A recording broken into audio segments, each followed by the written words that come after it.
पेड़ के अंदर से एक आवाज निकली, क्या तुम सब भूल गए मुझे? राइस स्टार बोलता है, तू कौन है?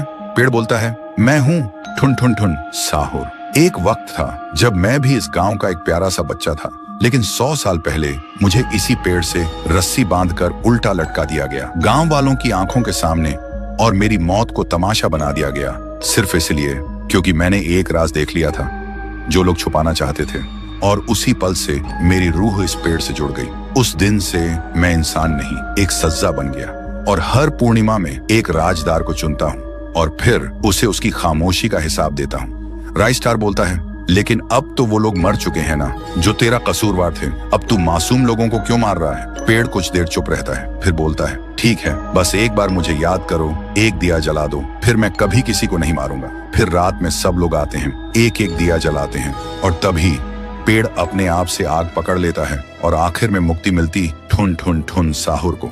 उस दिन के बाद गांव में कभी कोई लाश नहीं मिली। हर पूर्णिमा में लोग एक दिया जलाकर उसकी यादों को जिंदा रखते हैं, क्योंकि अगर भूल गए तो सपने में एक आवाज सुनाई देती थी, ठुन ठुन ठुन ठुन ठुन ठुन ठुन ठुन ठुन साहुर। एक साल बीत चुका था, ढोलकपुर वापस शांत था, गांव के लोग फिर से खुशी से जीने लगे थे।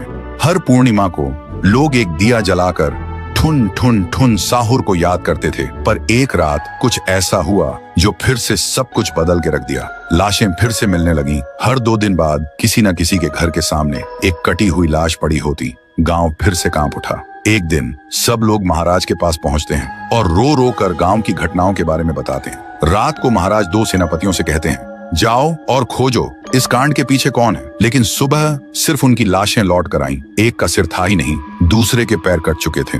महाराज समझ गए कुछ तो लौट आया है, कुछ जो सिर्फ मौत का खेल खेल रहा है। और फिर कहते हैं, अब इस जंग का सामना मुझे ही करना होगा। उसी रात महाराज चुपके से गांव में आते हैं और एक पेड़ के पीछे खुद को छुपा लेते हैं। और ठीक रात के 2:30 बजे अचानक कहीं से धुआं छा जाता है, और उस धुएं के अंदर से एक आवाज आती है,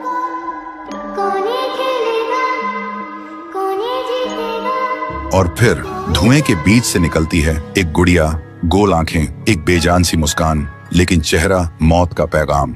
वो गुड़िया एक घर के गेट तक जाती है और बच्चों जैसा एक गाना गाने लगती है। उसके गाने की आवाज सुनकर एक आदमी बाहर आता है, और अगले ही पल वो गुड़िया उसका सिर चबा जाती है। वो आदमी तड़प तड़प के वहीं जमीन पर गिर जाता है। महाराज सब कुछ देखते हैं, उनकी आंखें भर जाती हैं। उन्हें समझ आ जाता है इसके सामने जाना मतलब खुद का अंत लिखना है। अगली सुबह गांव के लोग इकट्ठा होते हैं। महाराज कहते हैं, ये पिछले भूत से भी ज्यादा डरावनी है। इसे सिर्फ वही हरा सकता है जो मौत को पहले ही हरा चुका है। और फिर एक पूर्णिमा की रात सब लोग दिया जलाकर